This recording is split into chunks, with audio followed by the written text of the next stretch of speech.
All right, folks, if you take a seat, there's still plenty of seats available. We're going to get this meeting started. I'd like to call the meeting to order. If you'd all join me in the Pledge of Allegiance, please. I pledge allegiance to the flag of the United States of America and to the republic for which it stands, one nation, under God, indivisible, with liberty and justice for all. Thank you. The public is hereby advised of the audio and video recording of this meeting for the purposes of rebroadcasting. In terms of attendance, all of the school board members are present, and we have one special guest, the youngest member of the board family here.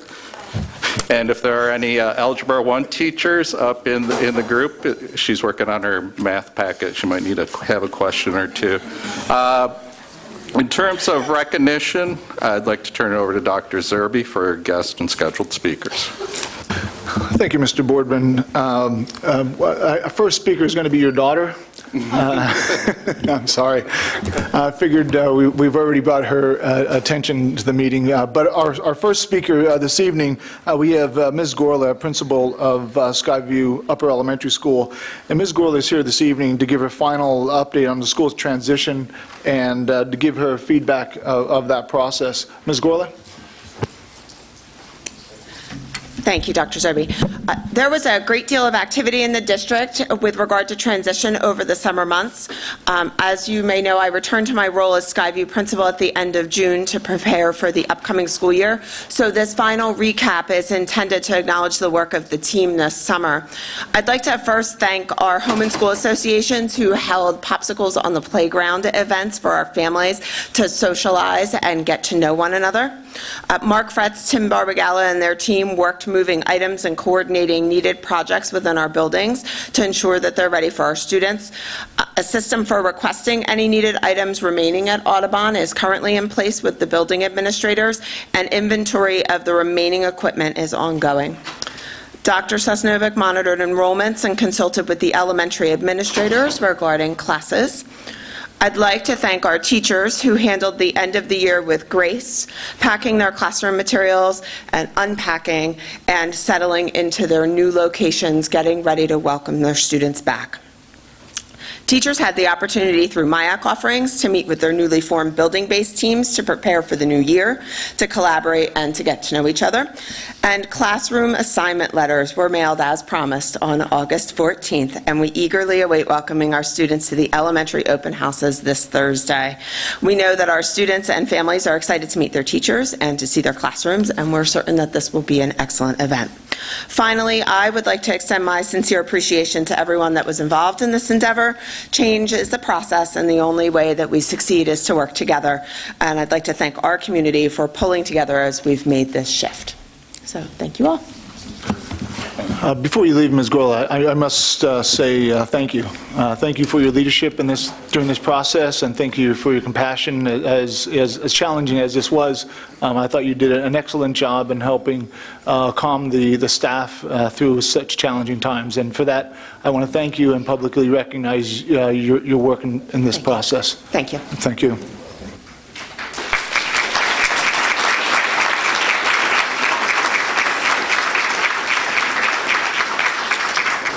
And that ends our presentations for this evening. Next we have on the agenda reports. Finance Committee. Good evening, everyone. The Finance Committee meeting took place on August 9th. The meeting was called to order at 6:32. In attendance were myself, Ms. Hackett, Mr. Dorn, Mr. Bricker, and Dr. Zerbe. Mr. Winters was absent for this meeting. First, we had our usual monthly reports. The list of bills, treasurer's report, expenditure, and revenue reports were all reviewed. There was no healthcare report. We're still waiting on the new healthcare report from the new consortium provider. Next up was the debt review for PFM. Ben Kappenstein was at the meeting. He provided the committee with a yearly update on the district's outstanding debt schedule. Mr. Kappenstein also mentioned that depending on the district's future borrowing needs and timing, the series of 2011 bonds are currently callable and could provide the district with some savings. We'll have to wait and see at a future time, depending on the master plan facility needs, to see if we will be able to take advantage of those savings. Next up on the agenda was the district audit. This is a yearly audit which was scheduled to start on August 14th and last approximately 1 week. I had a preliminary phone conversation with the audit firm Major and Mastro regarding any concerns the board may have prior to the start of the audit. Mr. Bricker will also follow up with Major and Mastro regarding when the audit report will be completed. Was the expression of the committee that we wanted to make sure that we had the audit report complete a little bit earlier than it was last year. We had a bit of a delay that took a little bit longer than it should have. Next up was the state budget update. Mr. Bricker provided us with some of the most recent issues with the revenue from the state budget. So the expenditures have become law, but the revenue has not. In terms of the expenditures going into law, the Ready to Learn grant block increased by $2,829. The special education funding decreased by $4,177, and the basic education funding increased by $67,917. Basically a net gain for Methacton of $66,569. Next up on the agenda was the timing of the final budget for the 2018-2019 school year. Mr. Bricker and Dr. Zerbe discussed that the district is working on the calendar and have brought up the idea of having the final budget approved 1 week earlier than it has been in the past.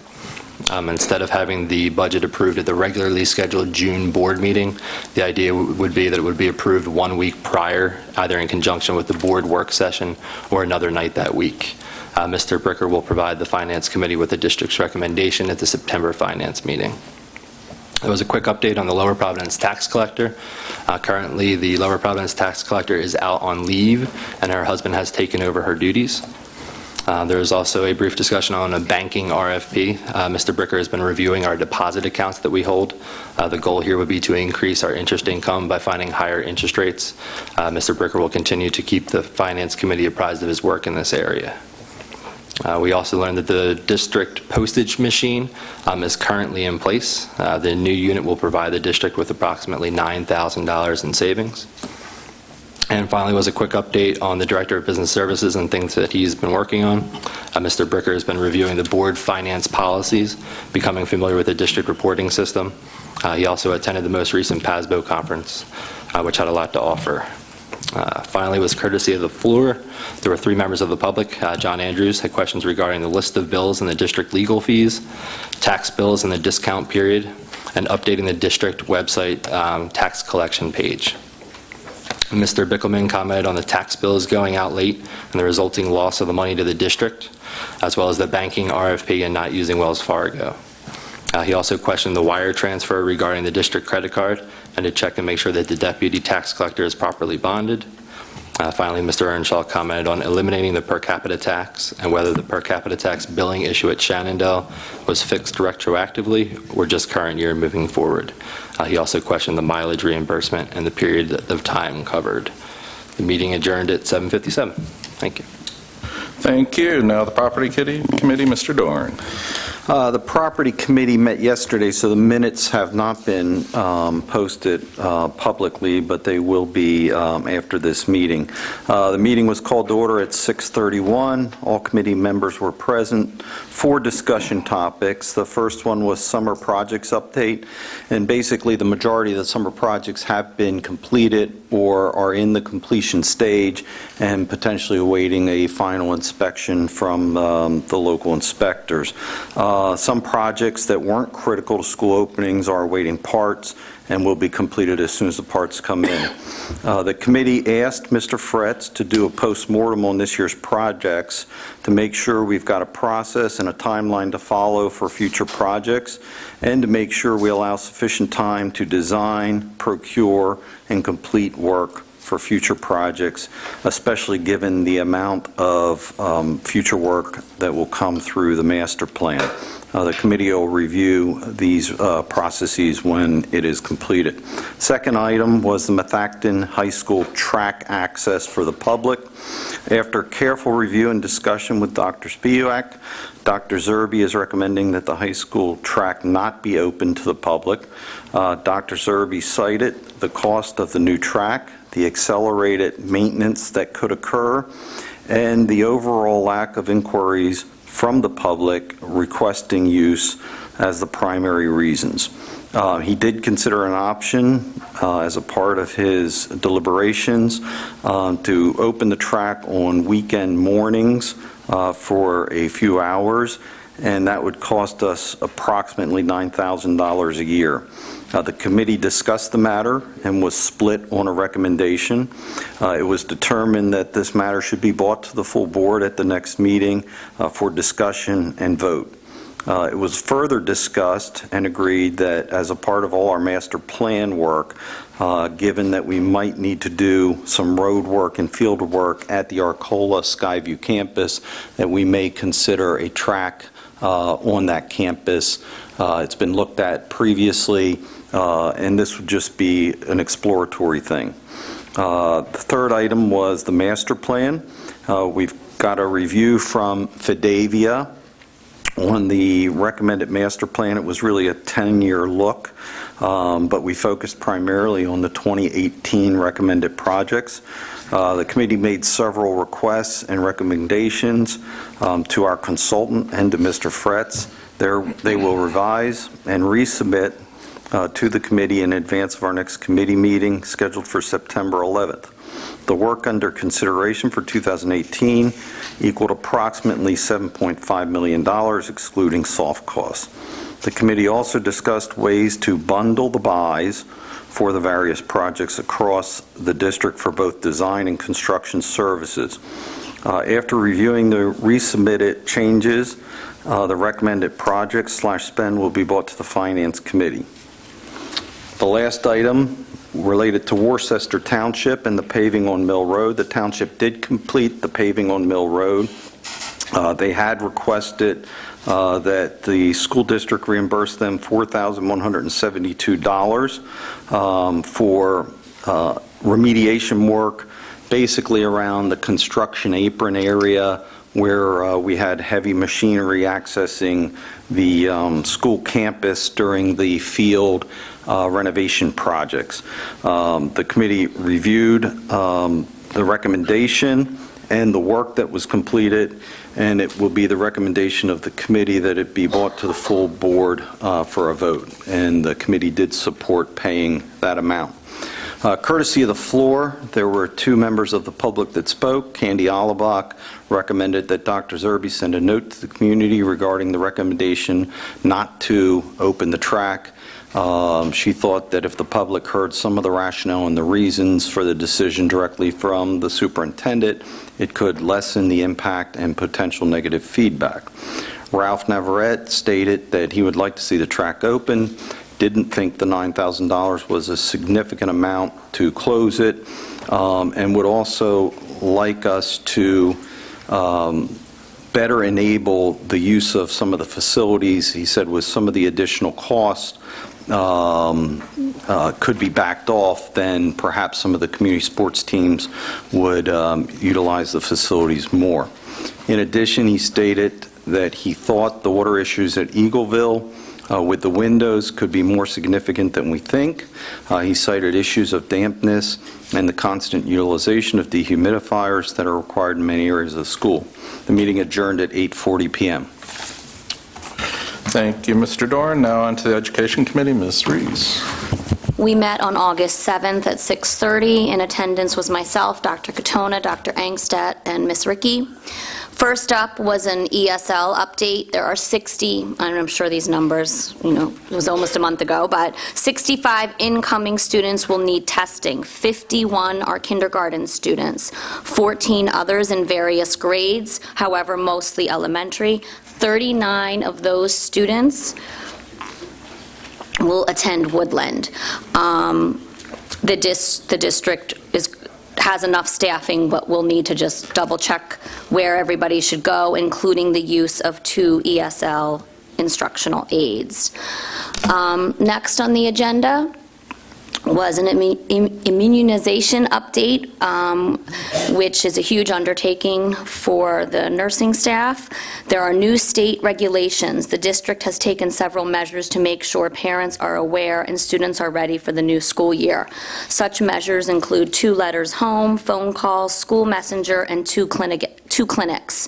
One was offered on August 5th. August 25th, and another is being offered on September 5th from 3 to 8 at the high school. 7th and 12th grade students pose the greatest challenge regarding new regulations. At that time, the district was currently working with 350 families to make sure they were aware. I'm sure that number has decreased since then. If a family has not heard from the district, then they can assume their child meets the needs of the new regulations. Next was the implementation of Wonders in Math and Focus. The implementation of Wonders is in its first year, and Math and Focus is in its second year. During the second year of Math and Focus, resources were being reviewed, professional development, and time and support. Some of the highlights are time for teachers to collaborate, including substitutes if needed, and staff encouraged to align the differentiated supervision model with its implementation to be the most efficient and productive. K-4 math students will be using Splash Math to enhance instruction and learning. August in-service days were also reviewed, and this year there was an addition of recess and bus aides attending to be familiar with procedures of the 4 elementary buildings. Next was the Power School update. Carbon Lehigh Intermediate Unit has been working with the staff to help with the Power School transition. Secretaries and counselors are up to speed with the new system. K-8 transition is complete, and 88% of the high school transition. I'm assuming by now those numbers are different. Parent portal at that time was almost live, and all families were notified via messenger and letter with directions and codes to make accounts. 10-month office staff is also coming in one day in August, which is not the norm to receive training. Teachers will be given a refresher, with tech integrators receiving additional training as the go-to person in each building. Next was a one-to-one update. 9th and 10th graders had begun receiving and signing up using Sign Up Genius to receive their Chromebooks. At pickup, there are help desk kiosks available. 7th grade students will receive their Chromebooks the second week of school. Help desk kiosk will be set up just like that at the high school. The grade configuration for who is receiving Chromebooks was discussed. 8th grade is not receiving at this time, but will receive when they reach 9th grade. Budget constraints did not allow for the original plan of 7 to 12 over 2 years. 8th graders will have ample access to Chromebooks in school. As always, the enrollment report was reviewed with, at that time, 4,751 total students. Courtesy of the floor, Deb Reed read a statement concerning the music program staffing. Mary Hull noted that whatever mental health initiatives are done at the high school should also be done at Arcola. She is concerned about emergency forms being sent home to parents in a timely manner. She's also concerned about 8th grade students not receiving Chromebooks and is wondering if there will be an opportunity to sign them out. Megan Fitzgerald asked about Splash Math and about online versus paper and pencil assessments provided with Wonders. We adjourned at 7:30. Thank you. And now on to the Policy Committee. Ms. Aubrey Larson-East. Policy Committee did not meet in August. Thank you for that update. The IU, Ms. Hackett. Yes, the intermediate met on August the 23rd. First item of business was to appoint Mara Burai, a representative from Upper Merion School District, as the delegate to the Pennsylvania School Boards Association convention in October. There is a fundraiser on November 11th. It's comedy improv, is what they said. And to the extent that anybody's interested, it's a worthy cause. It supports the work of the IU. There was approval of an Age of Beginner Services grant in the amount of $2.2 million, which is for early intervention. We approved a new wage structure for the Head Start program. Promoted the acting director to permanent director of PATN, Pennsylvania Training and Technical Assistance Network. Under non-public services, there was an approval for Title I funds to be paid from the districts, including Methacton. They modified the additional cost plan, and Methacton School District was one of the districts that was included in that. We approved language interpretation services for the year beginning July, ending next June, for interpreters for approximately 40 languages and dialects that are provided to needs, including school districts. End of my report. Thank you. And now on to the North Monco Technical Career Center. Okay. Hi, good evening. Last Monday evening, we had the JOC did have a meeting at 7 p.m. at the Tech Center. It was a relatively short meeting, as a lot of the things are set in motion there. The enrollment was stated at 1,042 students, with anticipation of adding maybe 20 or 30 more in September, which would approach their ideal maximum enrollment.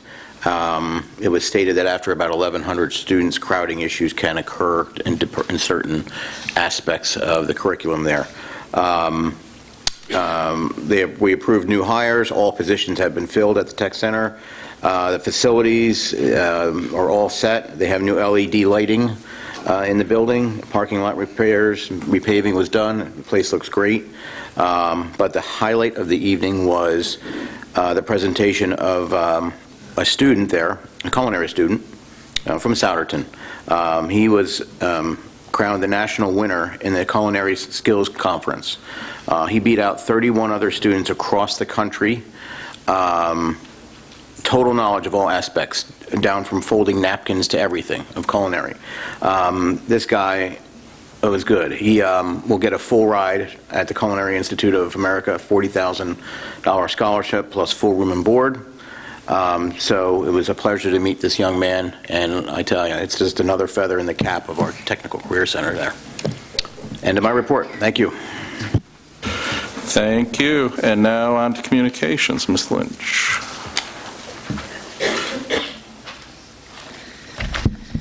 So our communications efforts for the last month or more have really been directed towards the excitement of being prepared for the start of the new school year. So yesterday we welcomed back staff at our opening services, and we had a welcome video that we recently posted to social media and the website, and I'm really grateful to all of our families who sent in video of their kids with uplifting messages for our staff. It was well received, and it was really nice to see their faces on the first day of school when you're really just primarily looking at other teachers and welcoming them back. It was nice to see the kids' faces. So look for more information on social media, because we will be again inviting our families to share photographs. This time we'll be asking them to share pictures of their children on the first day of school, so we can sort of crowdsource that and all celebrate together the first day of school. So look for more information about that.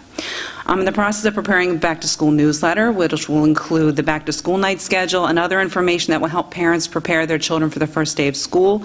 We will have our food service through Aramark. We'll be launching a new nutritional website that will help families understand better the nutritional value of the lunches that they eat in school. So they'll be getting that information together, some reminders about Power School, communications about the New Home and School Association communications, and other important information that will help parents prepare their students.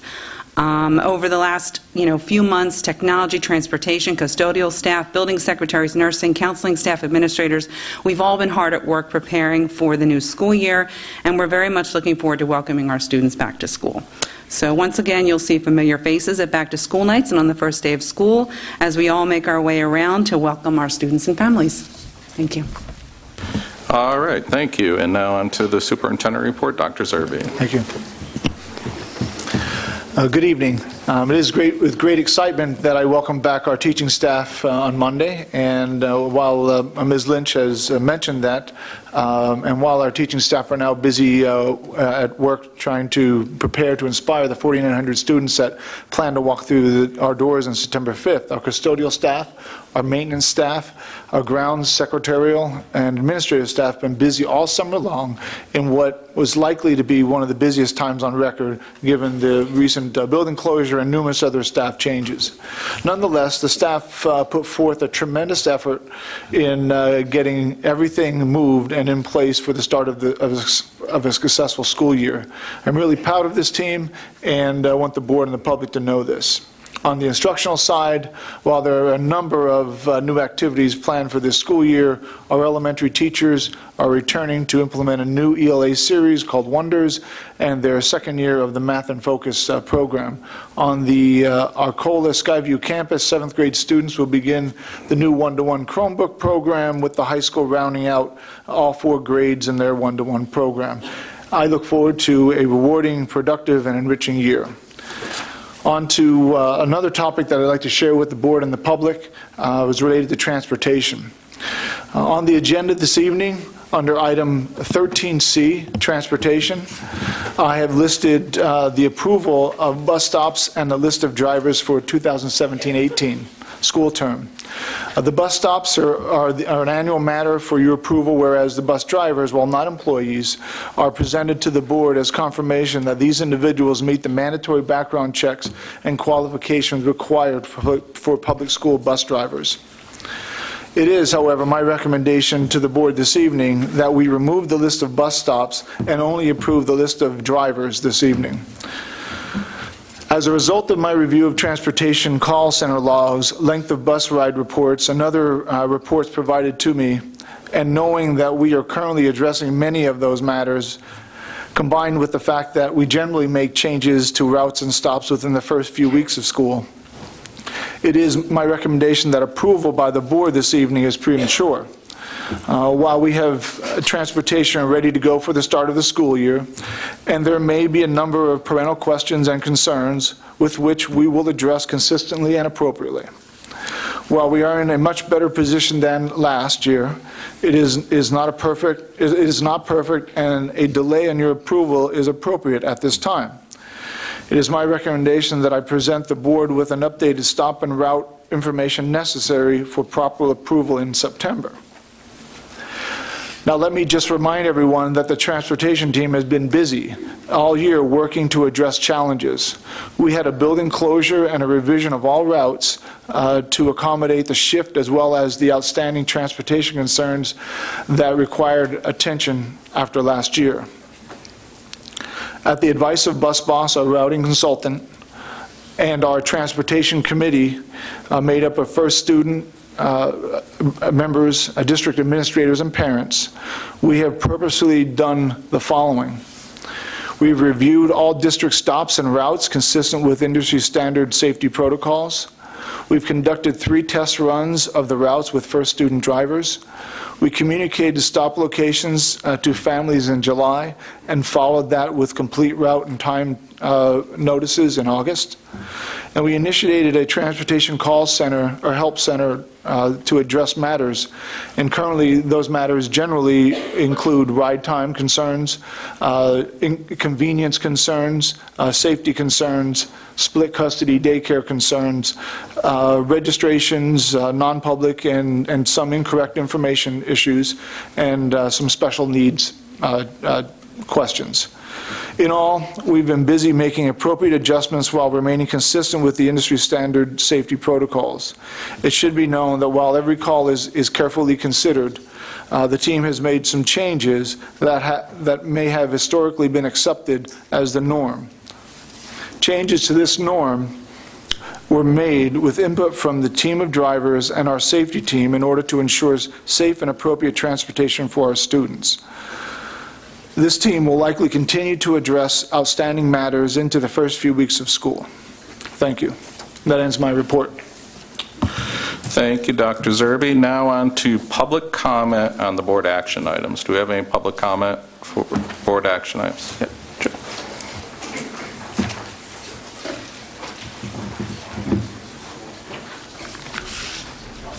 Joe Bickelman from Audubon. I have a question about 9A, the list of bills. I spoke about this, I guess, at the work session where I asked on the wire transfers for the general fund, there's a payment to TD commercial card for $5,759.81, and it's for the TD Bank credit card, so it's for the district credit card. I asked about that at the Finance Committee meeting on the 9th. I couldn't get an answer from the superintendent or the business manager. And then at the work session, I asked the same question, and I got a little bit of the superintendent didn't want to give me the answer. But the next morning after the work session at 7:47 in the morning, I got an email from the superintendent. So thanks to whomever for the impetus for that. I just want to let you know that this $5,759.81 for the credit card, the board doesn't know what that money's for. But I think you probably all do by now, because you would want to know what that money's going out of the district for. So what it's for is, there's about 12 transactions there. And some of the major ones, there's $2,175.01 to Piper Products for 4 well serving, like a cafeteria serving tables. There's 4 of those tables, okay? It's being charged to custodial supplies, okay? Custodial supplies, stainless, deep well serving tables. The other one is for 8 commercial upright vacuums for $1,679 charged to custodial supplies, okay? And then there's another item for $360 that's being charged to supplies. It's a trimmer. So these things are being charged to supplies. So if an auditor comes in there and says, give me the purchase orders that are charged to the equipment account, they're not going to get them. These things, when they come in, they should be tracked for inventory purposes. They should be tagged, okay, and they should be put in a location. If they're getting charged to supplies, I hope the reason is not because that's where we have money budgeted that's available to buy these things. I hope that's not the case, because you have to get the expenditure right, okay? Because they're being charged as supplies, you don't have to do a budget transfer from the supplies with the budget availability money to the equipment account and have it approved by the board, okay? So that's critical here. The auditors can't grab those when they do a query. The district can't grab those when they do a query to tag it, book it, see where it is, and keep track of it, okay? So that's on there. Then there's about $300 combination BJ's and Redner's for the administrative retreat. There's some software purchases for students for Chromebook applications, $8 and $10. There's an Apple iTunes application for 99 cents on there. And when I talked about this, the superintendent says he keeps the charge card and he only gives it out for emergency purchases, okay? Now, some of the items I mentioned here, the vacuum cleaners, the tables, and things like that, there should be planning involved in that. There should be, no, we're not going to buy that. You need to do a purchase order and come up through the approval ranks and have that approved and done the right way, and not just run off with the district's credit card, okay? This is on the bills list as $5,700. No detail as to what the expenditure is until I brought it up at the Finance Committee meeting, the work session, and then I got the email from Dr. Zerbe. So hopefully the new business manager straightens all that out. The other question I have is we're hiring I've seen these before and I probably know what the reason is. But Can you please finish up? Okay. We're hiring a communication solutions group. What is their focus and what is their objective that the district taxpayers are spending a maximum amount of $10,000? What is their focus? Because I want to know what we're spending the taxpayers' money on. Why are we hiring them? 10 grand, possibly. $170 an hour. What are we spending the money for? The taxpayers want to know. Why? It's a communications company to help us with communications. The Communication Solutions Group, Inc., $170 an hour, not to exceed 10 grand. Why are the taxpayers spending that money? That's why we're here.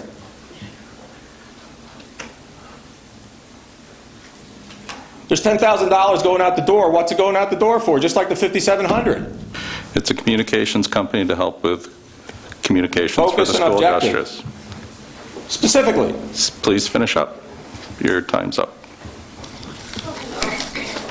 10 grand going out the door. $5,700 was going out the door on a charge card that was supposed to be for emergency reasons only. You need to plan for the stuff that's on that charge card. If somebody comes to you with a request, you send them back and say no. You don't run out and get things with the charge card. And the 10 grand that we're spending, why are we hiring them? Thank you. Your time's up. I want to know what we're spending the 10 grand for. My taxes came into the district. What are we spending it for? It's for communications on behalf What's of the the school focus and district. objective? better communications out of the school We district? hired the IU for $69,000 for transportation purposes. What's the focus of this? 10 grand. That's transparency. Yep, and we answered it. I know it's a communications group from the sentence. Okay. I know what it's for, because I've seen things like this before. But from boards that would say what it's for. What is it for? We have multiple projects we're working on around communications to better communicate. I think this is the project. My personal opinion.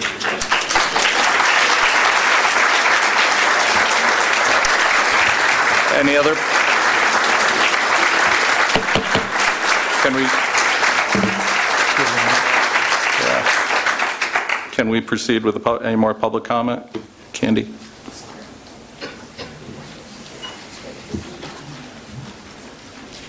Candy Alaba, Eagleville. I'm just curious why the board is voting on 2 items that are over. You're approving a temporary summer employment that ran from July 31st to August the 25th, and you're voting to approve a cheerleading trip camp to Bryn Mawr from August 17th to 20th. Shouldn't this have been on the July agenda? I mean, you're voting to approve something that already happened. You're voting to approve someone's employment that is no longer employed here. So, who made the misstep? This is unbelievable. Why are you even voting on it now if it's over? It's a moot point. But somebody better, these trips and employment didn't happen the day before the school board meeting. You had to have a heads up before July 31st. So somebody needs to pay attention to what's going on, and you need to be approving things before they take place, not after the fact, because this doesn't look good. So I think you better start paying more attention on the board. Any other comments? Thank you. Any more public comment? You're right. You can have What? my 3 minutes. No. I have something important you might want to hear.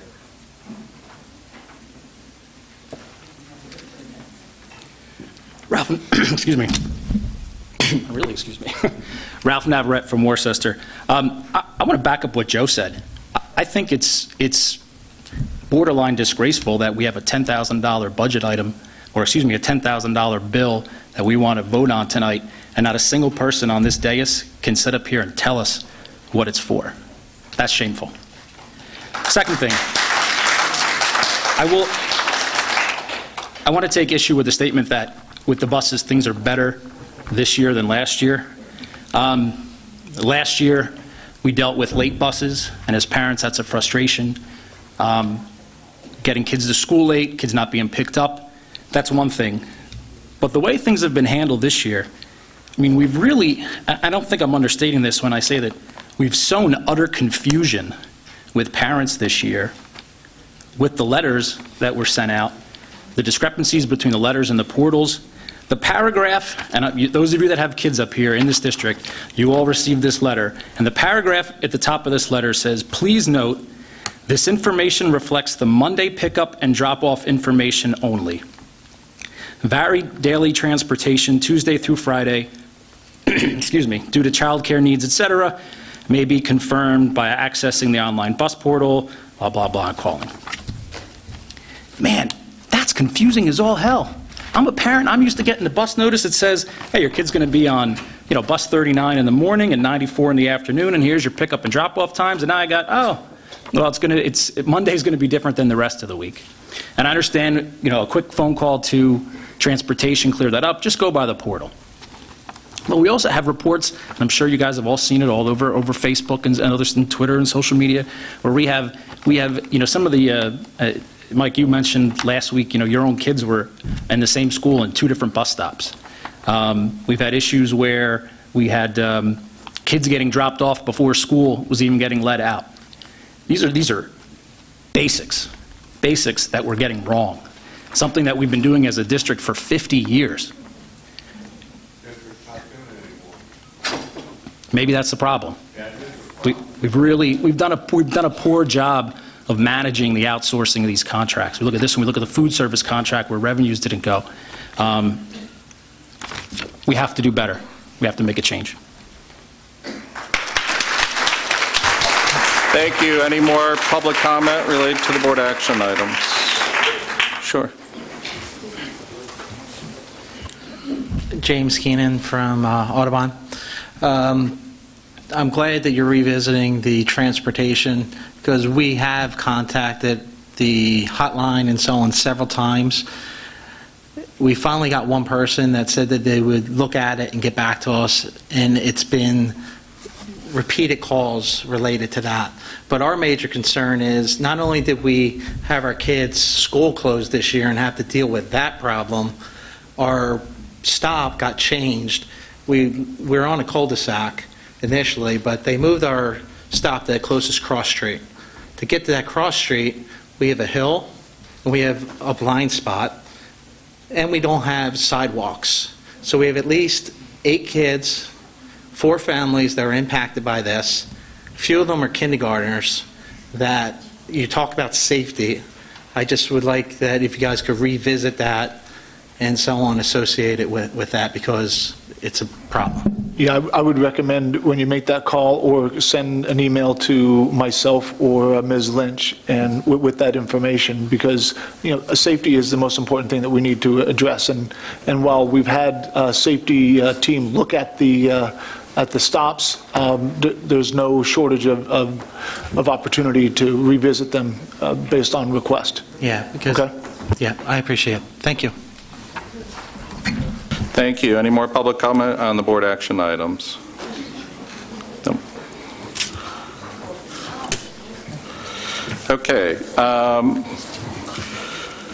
First item is approve the board meeting minutes of the board meeting held on July 25th, 2017. May I have a motion to approve the board meeting minutes? Second. Any discussion on the minutes? All those in favor? Motion passes. Thank you. Now on to the list of bills and treasurer's report. Mr. Bricker. I have for the board's approval tonight the list of bills, the treasurer's report, and the approval of the strategic communication services. Okay, thank you. May I have a motion to approve the list of bills and the treasurer's report? Second. Any discussion? Jim? Yes. To Mr. Bickelman's point as far as the credit card, now that we have our business manager in place, can we go back and review a couple statements, make sure things are categorized in the right places, and that if it meets compliance of an audit, just go back and, give us a report what you found, and let us know that things are good, or you had to make some changes procedurally. Okay, I will. Thanks, Jim. Any other comment? Okay, all those in favor? Motion passes. Thank you. Now on to the Strategic Communication Services. Approve the Communication Solution Group of Jenkintown, Pennsylvania at a rate of $170 per hour, not to exceed $10,000 for Strategic Communication Services for the Board of School Directors. May I have a motion to approve? Second. Any discussion? All those you have a comment? Given the comments from the public tonight, I think it's worth, I guess, a little bit further clarification as to what we are hiring this communications group for. I mean, I think it's no secret that we have a lot of things going on in the district, not the least of which is our contract negotiations. And yes, we have communication that needs to go out to the public, and so we have hired or are looking to hire a communications consultant to assist us in that endeavor. There's not too much more to it than that. Also, if people want to learn more about the communications company, there's a good article on Philadelphia.com as to how this group's actually helping the Coatesville with their brand. So this group's doing a lot of things for a lot of school districts. All right. Any more comment? Are you going for the button, Jim? Okay. I'll refer to Mr. Bickelman again. As far as answering his questions, as far as the focus, I think it's obvious why we have this, but I think just as far as being transparent, I think it's something that needs to be addressed. It is something that the public's asking for, and under the public comment portion, he made his comments, and this is the time to address his comments. Thank you. Any other comment? All right. All those in favor? Opposed? Okay, passes by a motion of 8-1 with Jim Phillips, the one no. Thank you. Now on to personnel items. Dr. Sosnovic. Thank you, Mr. President. There are a number of items on the list for your approval tonight.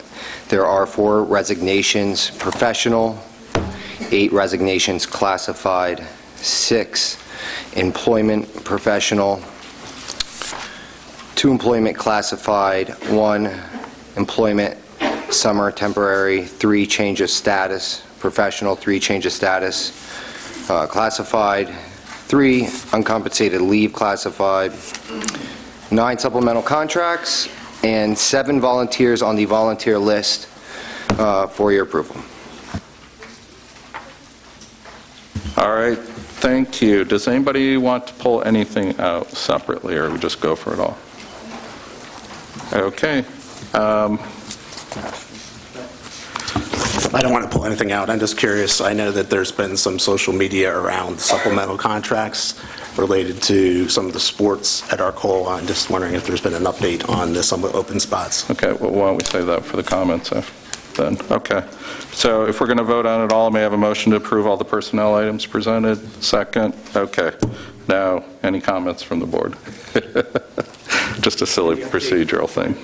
To the open spots, Arcola. Dr. Spiewak is currently still in the process of filling all open vacancies. I have not gotten an update on where he is in the status, other than that he's narrowing his candidate pool down, and will be making a selection hopefully soon. As a follow-up to Paul's question, then, are we in danger of not being able to fill or field any of the teams that we have in the past because of these vacancies? Dr. Spiewak has not given me that indication, and he feels confident in finding an appropriate individual to run those programs. Yeah, and just as a follow-up, as one of the public comment items, as you know, item number F, the summer temporary, and why we're approving that now. Was it a summer oversight, or was it just a one from last report that didn't make it, or whatever? Every year, the technology department hires 2 students to assist us with summer work. In the end of July, we had a student tell us that he was going to go on vacation for a little bit. So we needed to find someone to fill that void. It just so happened it was post the July board meeting. We filled it. Unfortunately, his time is up because he has to go back to school on Tuesday, so that's why you don't see it extended beyond that, and that's why it made the agenda this month. Thank you. Yeah, so to follow up on that one, we approved the position in total for the full duration of the summer earlier, and there was no additional funds spent. It was just a resourcing because this person, the original person, couldn't fulfill the entire contract. Yeah, so annually we budget 3 individuals for technology. We only filled 2. The student in question that went on vacation filled a void of about 2 weeks. So those resources were reallocated toward this student. However, we did keep the student on for a couple additional weeks to help accelerate some projects, but we had already budgeted that money. Like I mentioned, we budget 3, so no additional expense than what was originally approved. That's accurate. Thank you. Thank you. Any more questions or comments? All right, all those in favor? Motion passes. Thank you. Now on to curriculum and programs. Dr. Katona. Thank you. There's one item this evening, and that is to approve the cost increase in the amount of $13,266.51 for additional Wonders Balanced Literacy materials to supply our special education teachers with additional resources that we discovered they need.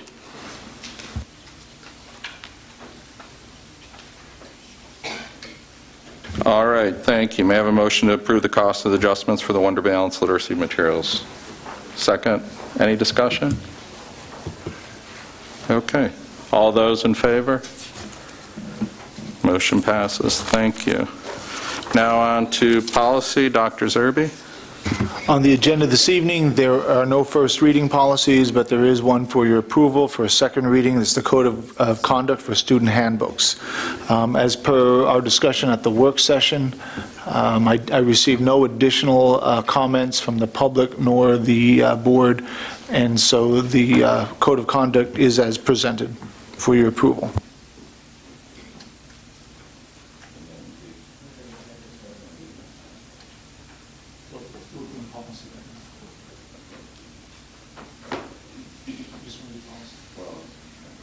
All right. May I have a motion to approve the Code of Conduct? Second. Any discussion? All those in favor? Okay, thank you. Now on to other. Dr. Zerbe. Under other, we have 3 items. We have gift and donations. Accept a gift of office furniture from Mark Mandia, DMW Direct for Eagleville Elementary School, the value of $500. And trips, approve the trip for Methacton High School varsity cheerleader to the NCAA camp at Bryn Mawr, August 17th through the 20th. Now, and no cost to district. As we recall, we had discussion about this at our last work session, and I did follow up on the matter. The opportunity was provided to us close to the or following the July meeting, but before, obviously, they were able to get access. Now, this will happen from time to time, just like we sometimes retroactively have to approve employees, we sometimes have to address some of these matters. But in checking with the solicitor, he did suggest that it may be an item that the policy committee would like to take on in order to address future matters that might be similar to this. Because the general challenge is, and the reason why the board approves these trips is simply to, to provide the umbrella of protection for the students and everyone. So certainly this is not a controversial trip, not one that we would think that our cheerleaders shouldn't attend, but the challenge is, the proper order of things. And it was a good discussion at our last meeting. I did the follow-up. And it's going to be my recommendation that with the policy chair, if maybe we can put that on the agenda and at least review, what we might be able to change so that in instances like this, we can make sure that our students are protected and our district is protected. The next item under trips, approve the trip for the Methacton High School baseball program, or baseball team, to spring training in Orlando, Florida, March 25th through the 31st, 2018. Cost to the district $580.80 for 2 substitutes for 2 days. And last, under number 13 is transportation. Again, the rewording of this should be approve the list of bus drivers for the 2017-18 school year. Okay, thank you, Dr. Zerbe. May I have a motion to approve or to accept the gifts of office furniture and approve the 2 trips as presented? Second. Any discussion from the board? Okay, all those in favor? Motion passes. Thank you. Oh, yeah, thank you, Scott, for pointing that out. May I have a motion to approve the list of bus drivers for the 2007-2018 school year? Second.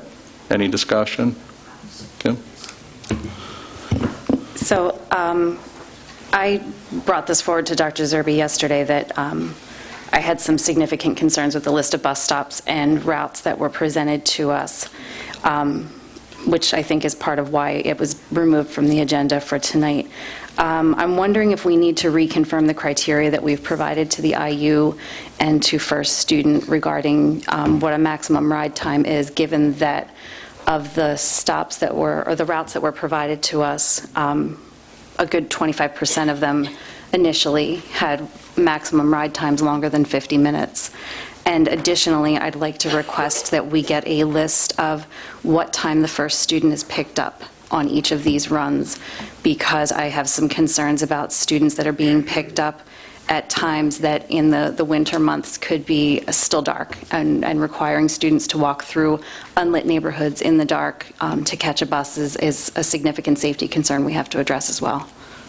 Exactly. One of the things that, and as a result of our discussion, we started reviewing some of the other reports that would provide the board that type of information so that we can look at those issues better. So I appreciate that comment, and I'm glad that we're moving forward with trying to address some of these issues. Yeah, similarly, I would like also, maybe Troy, you can even speak to this now, but the principle of the bus boss parameters and some of the errors that have occurred with this release, they sort of a disconnect. So some of the errors that have appeared, you would think that bus boss would catch, that the parameters for bus boss would have those parameters that Kim referenced. So I'm just curious if bus boss is delivering what we expect, or if there's a specific issue. I don't want to get transactional into the weeds here. I'm just saying maybe that we can get some type of reference coming back to the board on root cause. All good comments. I've also been receiving a lot of calls. All the ones I've been receiving directly from the community is about long bus routes. So I've been telling the people all the bus routes that are more than 50 minutes are being reviewed, because that goes beyond our parameters, and we're trying to address those. Okay? Chris, I got one more. Yeah. We heard it earlier this evening that, we're in a better state than we were last year, and the board was provided with a transportation call log. Do we know what this call log looked like last year? It looks like the total number of calls that I'm seeing here is 186 calls. Do we know what the amount was in comparison to last year? Even ballpark? Yeah, I could say approximately above 750 calls last year within, I would say, a 2-week period alone.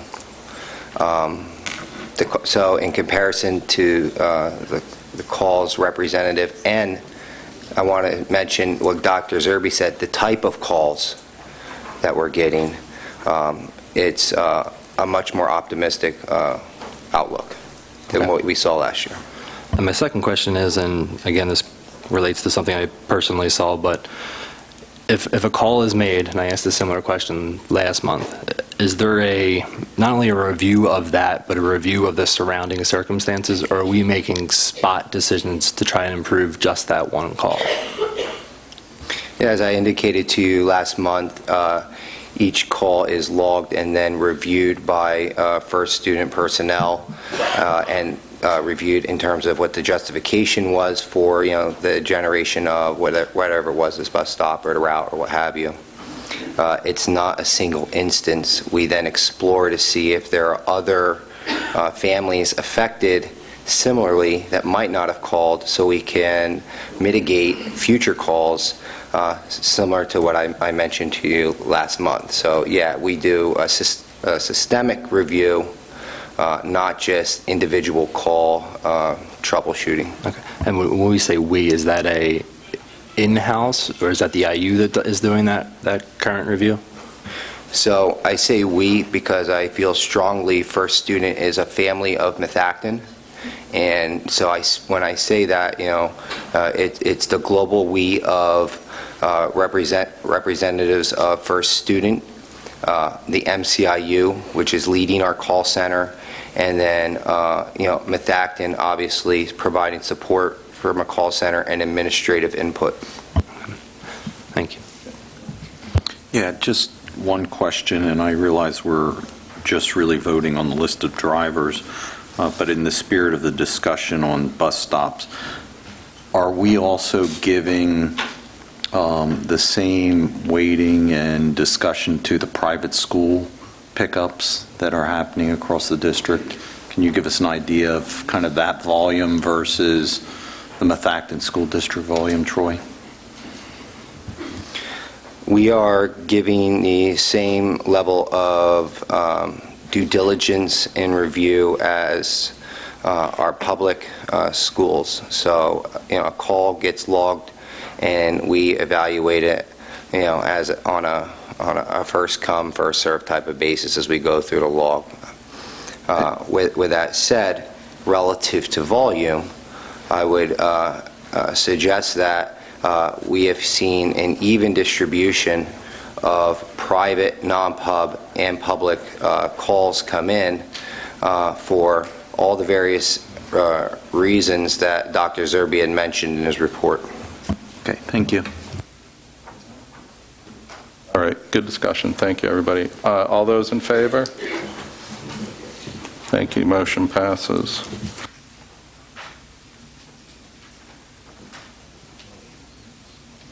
Okay. Dates for the board members' calendars. We have September 6th, we have the Education Committee. September 7th, we have the Policy Committee. September 11th, the Property Committee.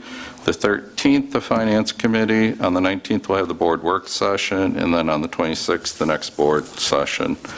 In terms of old and new business, I had a statement to give to the community in terms of update on the contract negotiations from our perspective. The start of the school year is just days away, and excitement of fresh start is in the air. Hopes for a new beginning in the form of a contract settlement are also very much in the minds of the Methacton School Board, negotiation team, and the Methacton Education Association. Both parties held negotiation sessions on August 24th and again for 3 hours on August 28th. A state-appointed mediator presided over the most recent session. The board expressed its continued agreement with the MEA's unofficial multiple-year salary proposal and worked to bridge the gap on the health benefit issues. The school board is now in the process of preparing an unofficial comprehensive proposal to address all open issues. It will be prepared in advance of the next negotiation session and shared with the union tomorrow. The next session is slated for Thursday afternoon. The school board remains optimistic that we will continue to work proactively with MEA's union leadership to resolve the issues in a manner that respects the tax limitations of the Methacton school district community, and continues to permit the district to offer a wide range of substantive programming for its students. Okay, thank you. Any other old business or new business? I just wanted to add to Herb's Technical Career Center report. You jumped ahead to communications, and I didn't want to interrupt. Just wanted to remind everybody, since the majority of the students did start today, to like the Technical Career Center on Facebook or keep after their website, because they'll be starting to open up for lunch and the bakery and the hair salon. So I'm always wanting as many people in the community to know that there are services available and we can try out the wonderful culinary program there that for the second year has won the national competition. And I also just wanted for the audience to know, because when I started attending board meetings, before I was a member, I was always confused, and since this is such a large crowd and the work session was such a tiny crowd, most of our discussion happens at the work session. So if anyone's in the audience going, how come they're not talking about too much? It's because most of the discussion does happen at the work session, and a little less this session, more of a voting meeting. Chris, I don't know where to put this also, and it's relatively benign, but there was something in Andrea's report on the education meeting which I did not attend, but I'm questioning, and I wonder if Troy could clarify. There's been a lot of question about the rollout of the Chromebooks. My understanding of the original rollout of the Chromebooks was over 3 years, not over 2 years, and it was going to be 2-2-2. And in fact, this year, we are including an additional grade, so we're actually having 5 of the 6 grades that we had committed to a one-to-one program. So one is actually earlier than the past. I think the confusion in the community is trying to understand why particularly one grade is the one not having it at this particular point. And I think if you could talk towards the original rollout and what the purposes were, it might help clarify for the community that this is actually more of a positive. Sure, no problem. I'll draw on my memories of a previous role. So when we created and the board approved the rollout of the one-to-one program, it was to be over 3 years and introduce 2 grades at a time to cover the 7 through 12 grades. It was so successful the first year, and we were able to make adjustments relative to, we were able to realize some cost savings relative to projects that we had foregone and or things that we had done differently. It afforded us the ability to accelerate the program by a year. This was presented at the Education Committee back some time ago before we moved it forward. The reason why grade 7 was chosen and also grade 10 was that it was expressed by our students, families, teachers, and administrators that it would be the best model to move forward with solidifying the entire high school instead of having it one grade be out there for a single year. As everyone knows, the high school has mixed classes. This can create some challenge instructionally, so we felt it appropriate to do that grade. The other grades, 7 and 9, were always chosen, and particularly grade 7, because students keep their Chromebooks for 3 years. So they would have it grade 7, 8, 9. They'd get another one in grade 10. So with that said, it wasn't that the 8th graders were just left out.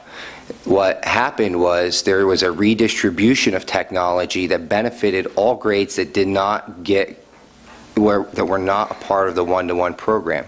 So all of the carts that were in the high school were redeployed down to grade 8. All of the carts that were in the 7th graders were redeployed up to grade 8, and then obviously some remaining that we didn't need went to Skyview and some elementary settings. With that said, I could say we're pretty close to a one-to-one at the 8th grade level with the amount of technology available. The only difference is this is not technology assigned specifically to a student, but rather grade level teams and other areas so that we could help to build capacity in 8th grade in order to prepare them for one-to-one next year. Thank you, Troy, and I appreciate that we tried to get more out of what limited resources we had in this program. Thanks. Any other old or new business? All right, now we'll open it up to courtesy of the floor. Go ahead.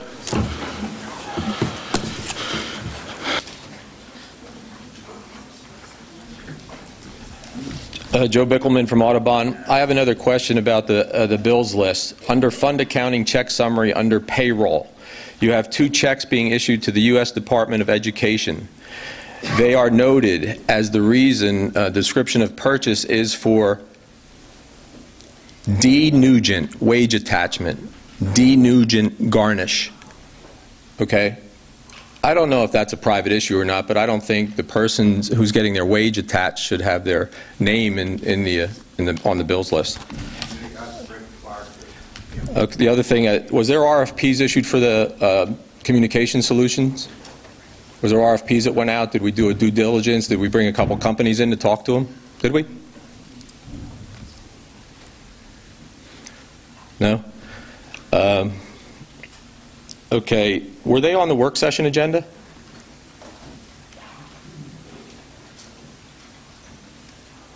Were they on the work session agenda? Because everything gets discussed at the work session. I don't remember it being discussed. if they weren't on the work session or anything that isn't on this agenda, it should be noted with an asterisk and says denotes change from work session agenda. You should have an asterisk in those items. Another bus driver thing, my wife, I see a lot of documents that come home from my wife, but the second week in August, I looked at something on one of the run sheets or something like that, and it had the bus driver punching in at 3:10 when the school dismissed at 2:55. Punching in at 3:10 to go get the private school that lets out at 2:55, and I question the same thing about the parameters. That should just come out, bus driver punching in at 3:10, school lets out at 2:55. I caught that. Okay, I caught that. And it got communicated into the office and was changed. Okay? So I don't know if anybody's doing the grunt work with all this stuff, but that was just a glaring thing to me. John Andrews isn't here today because he scheduled his vacation around the approved schedule of board meeting dates back in January, so he's not here today. But the tax bills that are out this year, they went out late. The tax bills do not reflect the instructions and the notations on the district website regarding end of discount period, end of flat period, okay? They don't represent what's on the tax bill, okay? That's another thing. Last year at this time, you had scattergrams about busing, Bob Schlock, scattergrams, dots out here and everything like that, and you had Bob Schlock, the consultant that we hired, scattergrams and everything. We had that last year, okay? So you had all that going on. So, and the enrollment's 4,751. I think the enrollment for the Skyview had to be like 6,200, so we're off about 1,700 from the projections that were done for Skyview. So I just think that's a little strange, because if you have the birth rates for 5 years and you have the retainage rates, you're not going to be off 1,600 unless you're building some high-rise apartments, okay? They're just things, And to stand here and not get an answer about solutions, communication, that's just atrocious. I think you as a board need to provide some direction to the people in charge and get what you want and reestablish the trust in this community. All right? Thank you.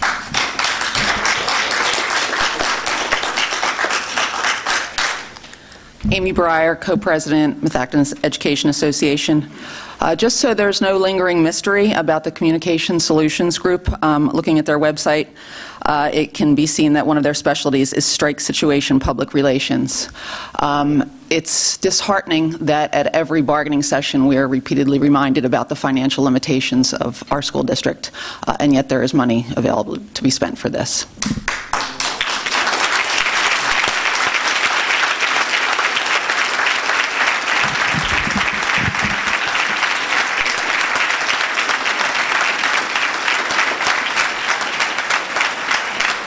Need to read.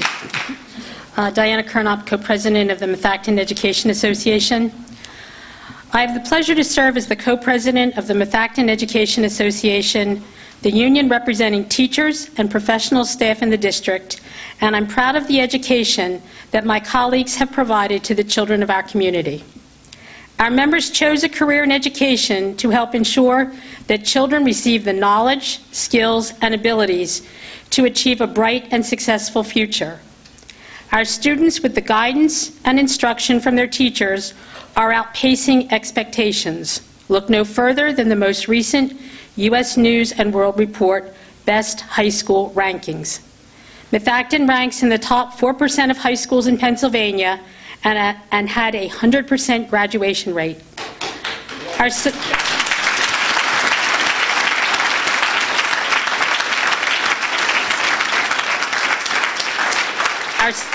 Our subject matter proficiency test scores are 23% higher in English and 26 points higher in math than the state average. Having a school system that achieves at a high rate is important to taxpayers, parents, and businesses looking to expand or relocate in the area. One of the largest factors in providing high-quality education is attracting and retaining the highest quality teachers and staff. In recent years, and even on tonight's agenda, our members have made concessions for the financial betterment of the district. For example, our last contract included step raise freezes in 2 years and delayed half-step raises in the other 2.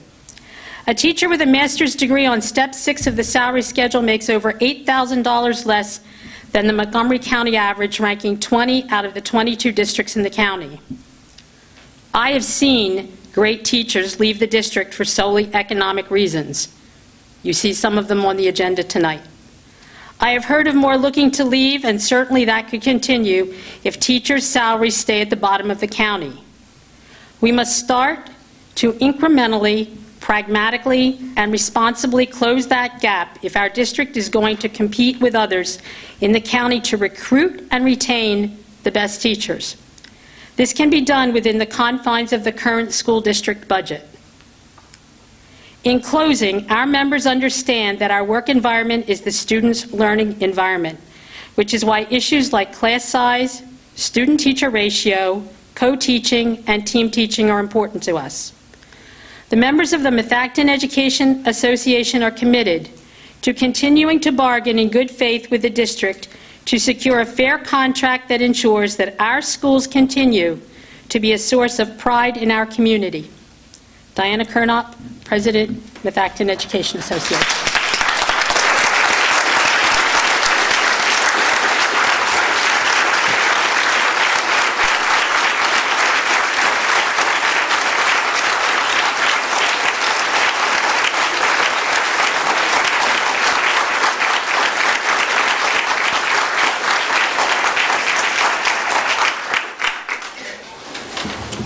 All right, thank you. Any more public comment?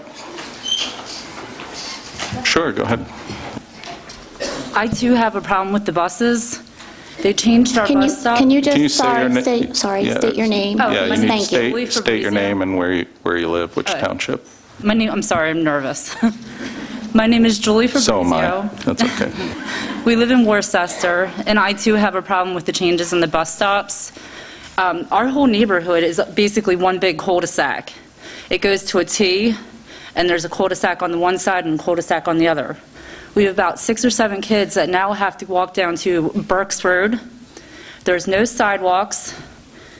It gets dark early. And my daughter's in 2nd grade, and my brother was killed in '96 about 10 feet from where she gets the bus stop from a person speeding down the road.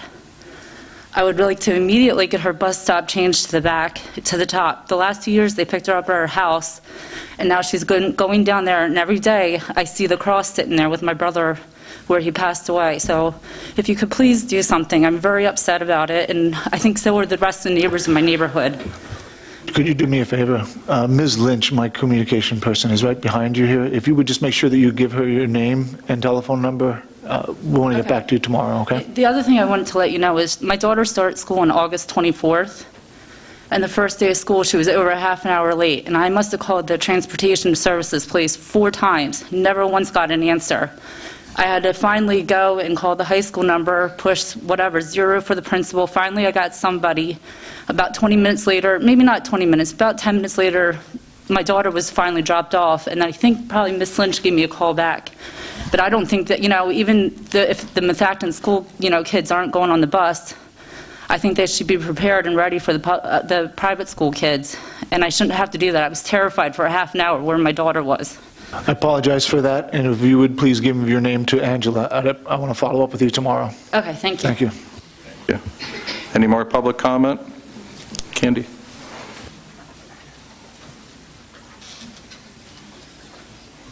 Candy Oliver, Eggleville. As a member of the public and a taxpayer and someone who's been in this room for 11 years, I found it very insulting tonight that I asked a question about an item on the agenda, and I didn't get an answer until Mr. Roth asked it. The same exact question. No offense to Mr. Roth. This was a board who said they were going to communicate with the public, who was going to be open and transparent. You have to hire somebody to help you communicate. Communicate is talking back and forth. When a member of the public, whether it be a parent, student, taxpayer, teacher who lives in a district, stands at this podium and asks a question, they have an expectation of an answer in this room. We are not to be seen and not heard. That was the attitude of previous boards. That's the attitude this board has. And to hear you have a lot on your plate, well, unfortunately, that came with a job description. If you didn't know before you ran, you should have found it out. You work for the people in this school district, your elected officials. If a member of the public stands up here and questions how you're spending their money and the people that you're hiring, he deserves an answer right here, not 2 days later in an email, at this podium. It is insulting and disrespectful. It's been done in the past. Nothing has changed. But you keep raising our taxes and not giving us an answer for it. You're spending up to $10,000 for communication? It's not hard. You talk back and forth like adults. I stood here tonight and asked about someone being hired or approved who's no longer working here, and you all looked at me. And no offense to Troy, but I didn't get an answer until Herb had to ask. That's insulting. And I have every right to question it. Anything on that agenda. It's public information. So to sit there and take the attitude that no one in this room deserves an answer, you better think again, because if that's how you feel, you need to leave and not come back. Because you answer to everyone in this room, whether it's full or there's 4 people sitting here. And most of the time, there's 4 people sitting here. And yes, I have every right to complain, because I've put the time in this room for 11 years. I've done heavy lifting. And if you people want to disrespect me and insult me, go right ahead. But you have no right. So you better think about how you're going to treat members of the public, because they voted for you. You answer to them. Remember, you're only elected. Anybody else? Any 8th graders want to get up and talk about the Chromebooks? Hold on, there's someone coming. Brian?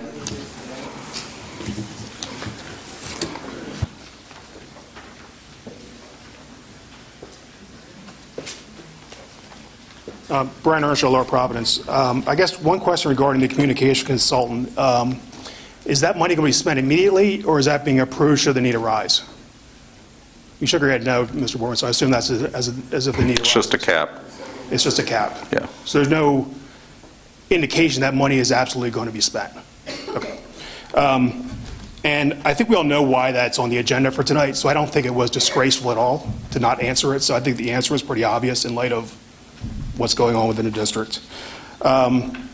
Regarding the fields, Dr. Zerbe, as you know, I've been on this for a better part of a year. You should expect some emails about interest, now that I've communicated that you've now made that an issue of lack of interest. It seems like that's a new fact that came out at the property committee meeting. That, I mean, have you surveyed the community to see if there's any interest? I did not survey anyone, but based on my interaction with folks that had inquired about public access, I have 7 individuals that okay, have. well, the people that I've been talking to, I've asked all them to contact you, so you'll hear from them. So I would like to, hopefully that's not a done deal at this point. No, I don't know if you were here earlier. I saw you coming from the back, but we did explain in... I heard all the reasons. You did? Okay. Yeah, and the other thing that was concerning to me is you're concerned about damage and cost, but have you talked to other districts to see if they've had an issue? And they've had issues? They have. Okay. Well, that's something that I'm just learning now, so that's another factor. Okay, that was it. Thank you. Thank you. All right. Anybody else? Yep.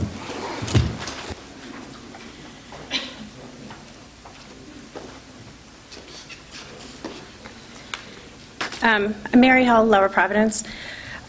Twice tonight, I've heard that you are optimistic on transportation and the contract. And as a parent, I'm not optimistic. I'm concerned. I mean, will we have school on Tuesday? Will my child get on the bus on Tuesday? I don't know, and that's no way for a parent to feel the first day of school. So I think you guys have to work hard to get all this resolved this week. It's unsettling to look forward to this year and not sure how our first day is going to go. So please work hard to get this fixed. Thank you. Anybody else? Diane McTamney, Lower Providence. Full disclosure, I am a teacher in a neighboring district, and I've made comments before that we chose, both of us as educators in two different districts, to live in Methacton because we wanted our children to go to a small neighborhood school. I currently this year have 175 students teaching 6 classes where I go 5 periods straight. I can't even go to the bathroom. So I know the public often bandies about, like, oh, just give people 6 classes, this, that, the other thing. I don't think, unless you're a teacher, you understand what that means. So for example, when I have research papers and I have 175 of them, and if I only spend 20 minutes a paper, you can all do the math, and that's one writing assignment. So the public and the board needs to realize you can't burn out your staff because we're human beings and we can't handle that.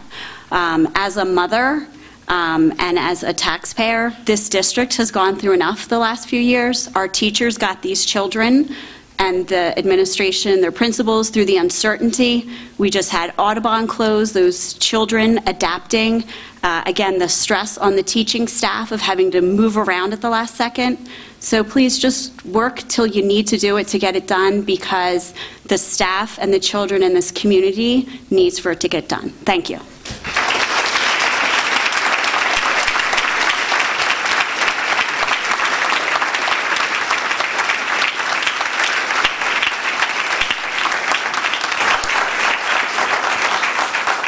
Okay, anybody else? All right, motion to adjourn the meeting, second. All those in favor? All right, thank you, everybody. Appreciate you coming out tonight.